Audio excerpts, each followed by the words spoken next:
Pemirsa, sejumlah keterangan psikolog mengungkapkan empati ternyata dapat menjadi titik lemah seseorang sehingga rawan menjadi korban tindak pidana seperti kekerasan seksual.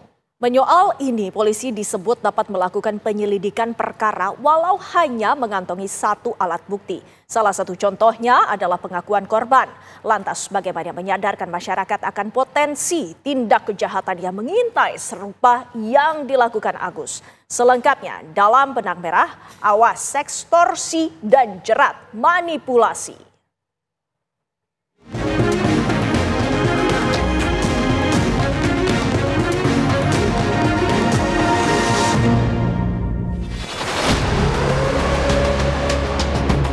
Walaupun kita berdua di kamar, kita tidak bisa apa-apa, sama dimandiin sama mama. Saya bukan sama kayak cocok yang lain, biar jelas.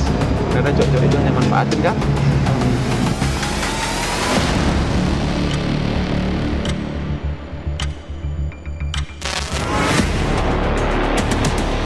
Kasus tindak pidana kekerasan seksual yang menjerat seorang pria disabilitas bernama Agus terus menjadi polemik publik.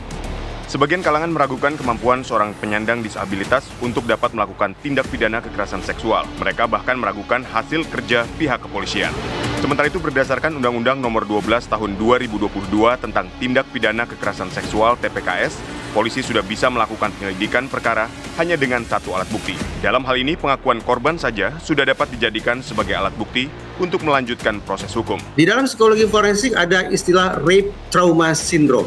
Istilah ini memang masih kontroversial, tetapi istilah rape trauma syndrome atau sindroma trauma akibat pemerkosaan merupakan bukti pengakuan dari sebagian ilmuwan bahwa trauma yang dialami oleh korban-korban kekerasan seksual terlebih ruda paksa adalah trauma yang amat sangat dahsyat sifatnya. Begitu dahsyat sifatnya sampai-sampai ilmuwan memperkenalkan istilah tersendiri yang berbeda dari gangguan stres pasca trauma. Tapi gunakan istilah spesifik yaitu rape trauma syndrome alias sindroma trauma akibat pemerkosaan.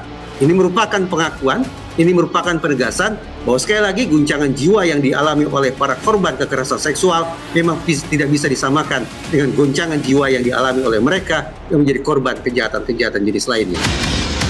Agus diduga memanfaatkan manipulasi emosional dan ancaman psikologis untuk memaksa korbannya melakukan tindakan asusila. Memanfaatkan perempuan ataupun korban itu sendiri, terus perkenalan, mengungkapkan latar belakang ataupun permasalahan yang ada di perempuan tersebut, memanipulatif dengan kalimat-kalimat, karena kalimatnya hampir sama. Kalian itu, kamu tuh perlu diberi pencerahan, perlu dimandikan, masih kotor segala macam. Itu kalimat itu. Jadi seolah-olah si pelaku ini mempunyai kemampuan untuk bisa menyadarkan dari kesalahan-kesalahan si korban ini gitu. Rekaman video dan suara yang digunakan sebagai alat bukti menunjukkan bagaimana Agus memengaruhi korbannya. Dalam video ini terdengar kalimat-kalimat manipulatif Agus yang memanfaatkan kelemahan korban. Kakak cantik, jangan mau merusak diri. Saya percaya kakak bisa kan? Punya ilmu kan? Kakak tidak perlu insecure.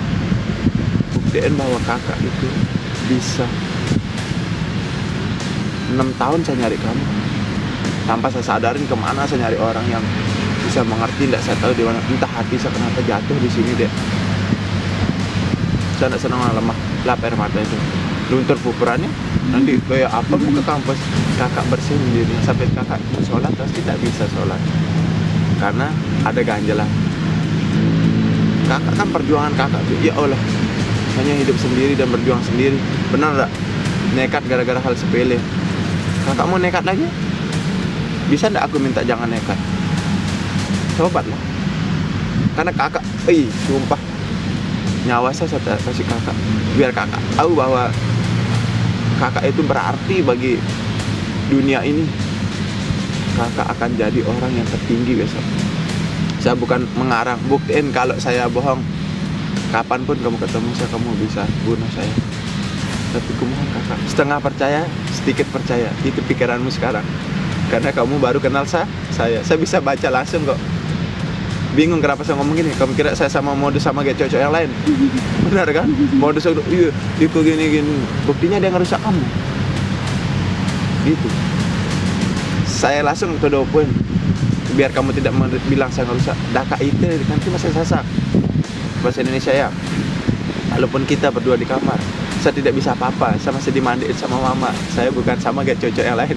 Biar jelas. Karena cowok-cowok itu hanya manfaatin kah? Dari mana saya tahu? Itu pikiran. Kamu mau berubah atau tidak? Kalau kamu tidak mau berubah, saya pergi. Tapi kalau kamu berubah, saya akan tetap di sini dengan mengasih tahu bagaimana cara kesuksesan kamu. Berkembang ke sini, ternyata ada saksi satu yang memang pernah hampir mengalami yang sama, dan ini sudah kita berita acara pemeriksaan. Dia ternyata pada saat perkenalan merekam si korbannya, tapi merekam, ini bukan pelaku, korban merekam, direkamlah bahwa ada kalimat manipulatif segala macam untuk ini, dan rekamannya itu sudah serahkan kepada kita saat ini, dan saat ini kita akan untuk angkat rekaman itu melalui IT-nya teman kita di Krimsus. Setelah menerima laporan korban dan melakukan serangkaian proses hukum, polisi kemudian menetapkan Agus sebagai tersangka. Agus dijerat pasal 6C Undang-Undang Nomor 12 Tahun 2022 tentang tindak pidana kekerasan seksual. Dua korban baru melaporkan kasus ini ke Komisi Disabilitas Daerah NTB dengan membawa bukti tambahan. Total telah terdapat 15 orang yang mengaku menjadi korban kebiadaban Agus. Para penyidik kini fokus melengkapi barang bukti untuk memenuhi petunjuk jaksa peneliti. Bukti-bukti ini digunakan dalam proses rekonstruksi kasus dengan menghadirkan Agus sebagai tersangka.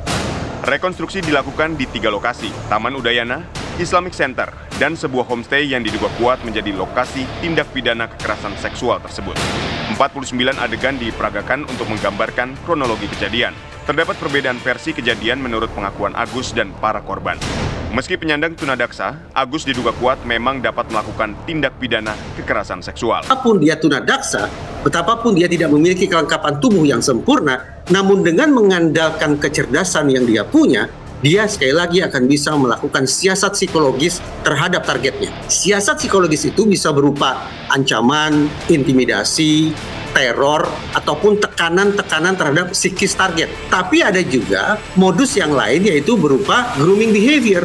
Tipu muslihat, iming-iming hadiah, ajakan pertemanan, tawaran persaudaraan, perlindungan, dan hal-hal yang terkesan positif lainnya. Sehingga dia bisa melancarkan siasat-siasat psikologis sebagaimana yang saya katakan tadi, maka mungkin saja dia akan bisa memaksa target untuk melakukan perbuatan seksual sebagaimana yang diinginkan oleh si pelaku. Kalau kemudian si target tidak ingin adanya kontak seksual itu, tetapi dia sudah termanipulasi secara psikis oleh pelaku, maka ini yang tadi saya sebut sebagai aktivitas seksual yang non-konsensual.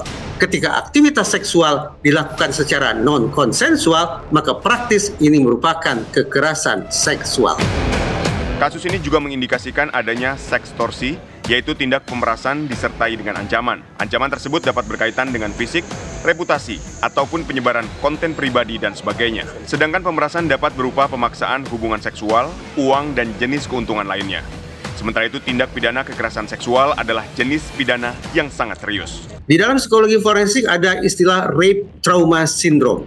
Istilah ini memang masih kontroversial, tetapi istilah rape trauma syndrome atau sindroma trauma akibat pemerkosaan merupakan bukti pengakuan dari sebagian ilmuwan bahwa trauma yang dialami oleh korban-korban kekerasan seksual terlebih ruda paksa adalah trauma yang amat sangat dahsyat sifatnya.